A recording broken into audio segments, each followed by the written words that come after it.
Lenna, Talk calls, pulling my attention away from the scene. Do you know if Nan has any books on redstone? What's redstone? I ask, because I grew up in a mine and I've never heard of it. Sometimes I find these red blocks, Mal explains, and they make this weird red dust. And I've been experimenting with it. Talk leans forward, excited, his eyes alight. It's kind of like back when I was inventing things, but they never worked. There's some secret to redstone, and I feel so close, but at least he's not still blowing things up, Chug finishes for him.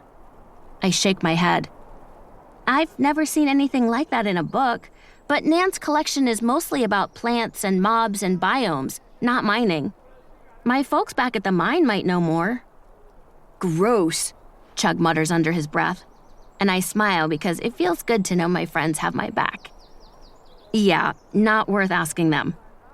Mal looks toward the wall as she chews and frowns.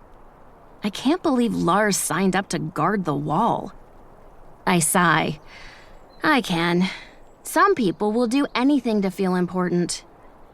Hey, remember that time Lars fell face first in a cow patty? Chug asks. Yeah, because you pushed him, Talk grins. Whoa, that was you? I was always jealous of that. Nice. Jarro holds out his hand, and he and Chug do an elaborate handshake that ends with a fart sound.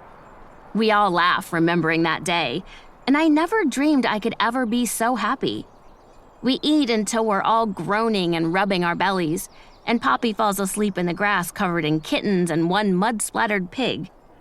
When it's time for Mal to go back home and do her chores, we help clean up the dishes and say our goodbyes and head back toward the wall. This time, when Lars asks for our names, we just say them and hurry past, eager to be away from his arrogant grin. I'd love to remind him of his time in a cow patty, but I know he would just find some way to punish me, especially now that he thinks he's tough.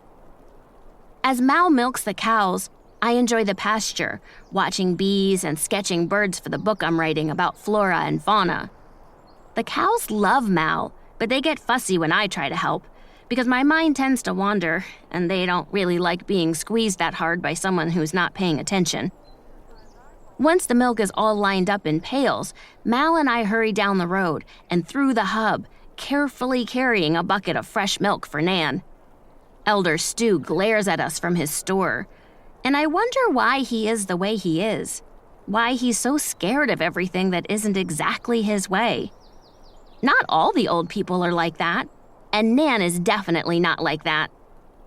I smile as we near her cottage, with the bright flowers we planted together in the window boxes and the sleepy bees humming around their hive. Nan is usually sitting outside at this time of day, reading a book in her rocking chair as she enjoys the afternoon sun and waits for her milk. The door, oddly, is open, and when we push inside, we see why. Oh no, Mal cries. Nan!